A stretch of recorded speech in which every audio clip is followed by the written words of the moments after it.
আসসালামু আলাইকুম, welcome back to my channel Ifat Ara Iti. আজকে আবারও হাজির হলাম আপনাদের সামনে নতুন আরেকটি ভিডিও নিয়ে। গ্রাম বাংলার ঐতিহ্যবাহী লাউ দিয়ে টাকি মাছ রান্নার রেসিপি, নানি দাদির আমলের। চলে আসছে শীতকাল। শীতকালের সবজি অনেক টেস্টি হয়, তার ভিতরে হয় যদি টাকি মাছ দিয়ে লাউ রান্না, তাহলে তো আর কথাই নাই। চলে যাচ্ছি মূল রেসিপিতে। দেশীয় রান্নায় লাউ দিয়ে টাকি মাছ রান্না করার জন্য নিয়েছি মাঝারি সাইজের একটি লাউ, 3 কোনা করে কেটে নিয়েছি। দেখতেই পাচ্ছেন ভিউয়ার্স, আমি কিভাবে লাউটা কেটেছি। ঠিক এরকম মোটা করে কেটে নেবেন, এতে লাউটা অনেক মিষ্টি লাগবে।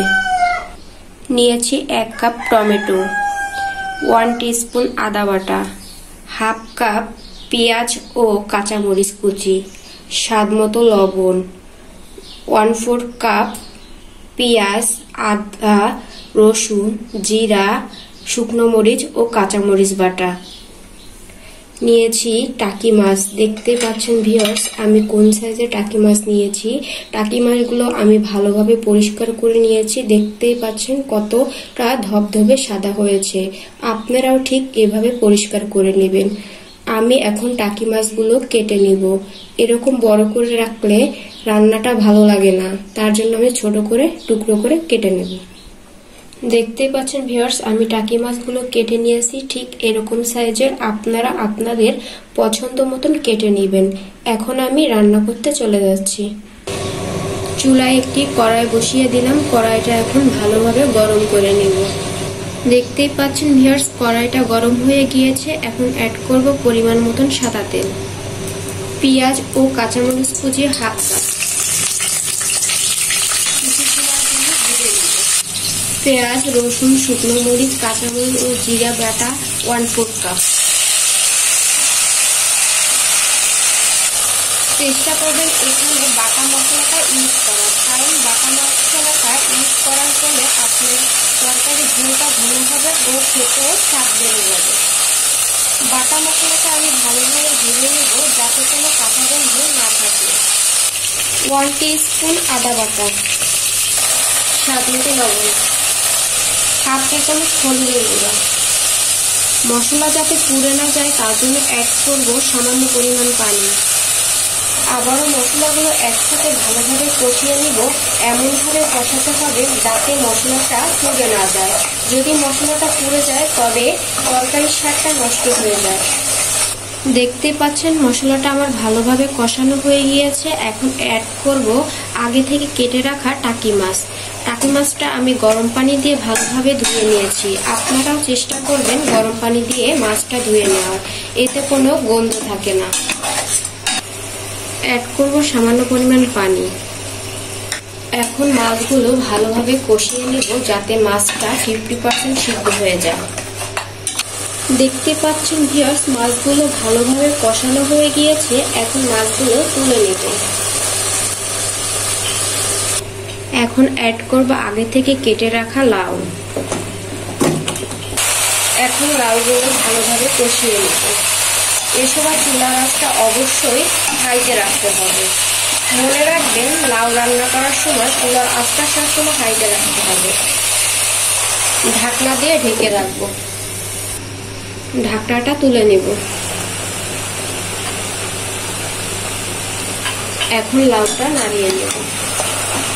দেখতে পাচ্ছেন ভিউয়ার্স, লাউ থেকে কতটা পানি পড়েছে। আমি কিন্তু রান্নার সময় কোনো পানিও অ্যাড করিনি।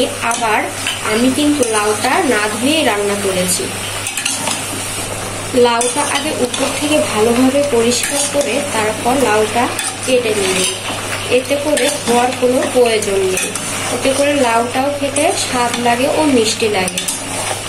এখন আমি ঢাকনা দিয়ে আর ঢাকা দেব না, এভাবে কষিয়ে পানিটা টানিয়ে নেব। অ্যাড করব কুসুম গরম পানি 1.5 কাপ পরিমাণ। চেষ্টা করবেন এখানে কুসুম গরম পানিটা অ্যাড করার, তাহলে লাউটা ভালোভাবে সিদ্ধ হবে আর লাউটা টসকে দিয়েও যাবে না। মনে রাখবেন, ঠান্ডা পানি ইউজ করলে লাউটা টসকে দিয়ে যাবে। তার জন্য আমরা চেষ্টা করব কুসুম গরম পানিটা অ্যাড করার। ঢাকনা দিয়ে ঢাকা দিয়ে রাখবো বলক আসা পর্যন্ত। ঢাকনাটা তুলে নেব। দেখতেই পাচ্ছেন ভিউয়ার্স বলক চলে এসেছে। এখন অ্যাড করব আগে থেকে কষিয়ে রাখা টাকি মাছ।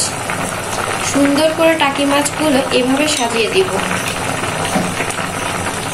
এখন ঢাকনা দিয়ে ঢাকা দিয়ে রাখবো সিদ্ধ হওয়া পর্যন্ত।